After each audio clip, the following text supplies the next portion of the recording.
Bonjour à toi. Oh, je suis content de te retrouver. C'était bien ce que nous avons vu hier, tu te rappelles? L'Arche de Noé? Magnifique. J'espère que tu as pris ton temps pour aller lire dans Genèse 6, 7 pour comprendre ce qui s'est passé. Mais si, trouve le temps pour lire cela, mon ami. Trouve le temps. Quand tu peux ensuite, tu fais des recherches. Au lieu de regarder des matchs de football, Montpellier, Nice ou autre, prends le temps pour lire la Bible. Parce que là, il est question de ta destinée éternelle. Maintenant, aujourd'hui, nous lirons verset 7, toujours du même chapitre 3 de 2 Pierre. Juste avant, prions. Seigneur, nous avons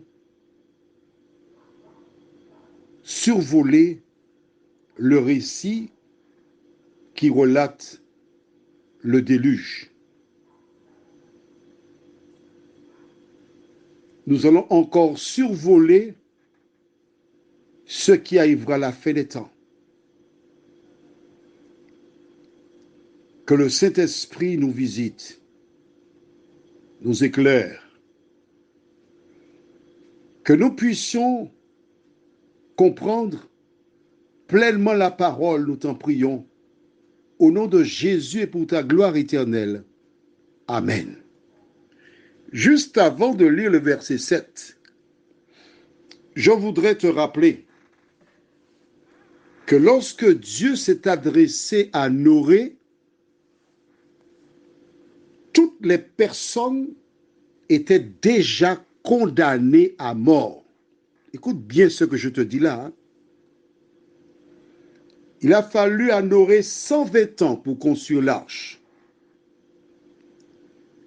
Avant de commencer l'arche, quand Dieu s'est adressé à Noé, il lui a dit, tu vas faire l'arche et les personnes qui y rentreront, c'est toi, ton épouse, tes fils et leurs femmes. 8 personnes. Et conformément à la parole de Dieu, seulement 8 personnes furent sauvées. Que dois-tu retenir? Qu'avant le retour de Jésus, de la même manière que ces personnes furent jugées indignes d'entrer, donc condamnées à mort, avant le retour de Jésus, le jugement aura déjà eu lieu. Tu as entendu ça? Le jugement aura déjà eu lieu. À l'heure où nous parlons là maintenant, ton nom est déjà passé en jugement. Peut-être. Mais si ce n'est pas le cas, il est fondamental pour toi de remplir les conditions pour ne pas être perdu. Bon, ok. Je vais ouvrir une parenthèse pour toi, pour que tu comprennes bien. Parce que je ne voudrais pas que tu aies des points d'interrogation avant de lire le verset du jour, puisque je suis sur ce thème-là. Je t'invite à prendre ta Bible à Apocalypse chapitre 22. Apocalypse, c'est le dernier livre de la Bible. Allons, tourne la page. Apocalypse 22. Et tu vas voir, ou tu comprendras, ce que je viens de te dire. Tu as trouvé? Nous lisons Apocalypse chapitre 22, verset 11. Puis, verset 12. Que celui qui était juste soit encore injuste. Que celui qui est souillé se souille encore. Et que le juste pratique encore la justice. Et que celui qui est saint se sanctifie encore. Qu'est-ce que tu comprends? Tu comprends donc que si tu es injuste, reste injuste. Si tu es souillé, reste souillé. Si tu es juste, reste juste. Et si tu es saint, tu restes saint. Ça veut dire que tu ne peux plus changer de camp. Pourquoi? Parce que c'est le Saint-Esprit qui va vers les hommes.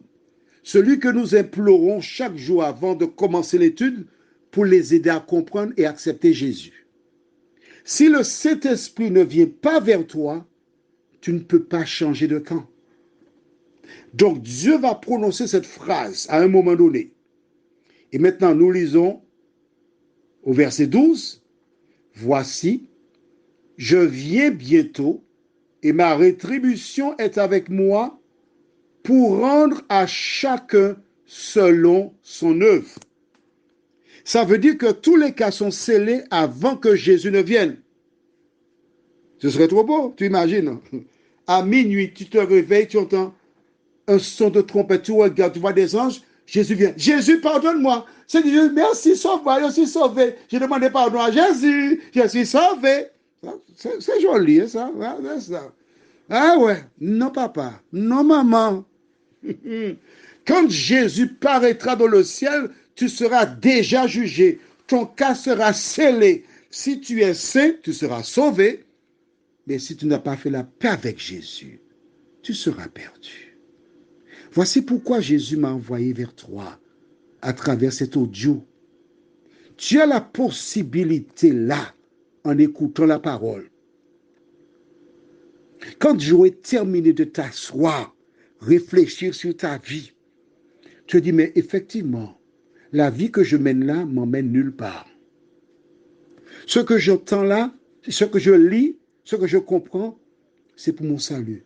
Seigneur, aide-moi par ta grâce à faire ta volonté. C'est tout ce que tu as à faire. Commencez à lire la Bible. Et comme on a vu dans 1 Pierre 5, verset 10, le Dieu de toute grâce qui vous a appelé, après que vous aurez souffert un peu de temps, vous perfectionnera lui-même, vous fortifiera, vous rendra inébranlable. C'est tout ce que tu as à faire. Lisons donc notre texte du jour. Il ne faut pas oublier ça, non? 2 Pierre 3, verset 7. Mais par la même parole, les cieux et la terre d'à présent sont gardés et réservés pour le feu, pour le jour du jugement et de la ruine des hommes impies. Cette terre-là, j'aime beaucoup, est gardée. Et si tu n'as pas bien compris, on te dit, est réservée pour le feu. Quand Dieu envoya le déluge et des hommes périrent, il fit une alliance en disant, je mets mon arc dans la nue. Je ne détruirai plus la terre par l'eau, mais par le feu. Et chaque fois qu'il y a une grosse pluie, un déluge, nous voyons l'arc-en-ciel. Oh, bien sûr, nos scientifiques nous expliquent que ceci et cela donne l'arc-en-ciel. Mais dans la Bible qui est écrite depuis des millénaires, elle nous dit que c'est l'arc dans le ciel où Dieu a fait une alliance pour ne plus détruire par l'eau. Il y a des inondations, mais une destruction totale par l'eau, jamais. Il détruira par le feu. Mon ami, le feu boule, ça fait mal, oui. Mais je ne voudrais pas que tu acceptes Jésus par crainte d'être brûlé. Mais je voudrais t'inviter à accepter Jésus parce que tu l'aimes. Parce qu'il est venu sur la croix du Calvaire mourir afin d'ouvrir les portes du ciel pour toi. Et tout ce qu'il te dit, tu as le choix. Viens ma fille, viens mon fils, donne-moi ton cœur. Fais le choix tandis qu'il en est encore temps. Que répondras-tu à Jésus? Je ne sais pas. Prions. Seigneur, nous sommes dans une vallée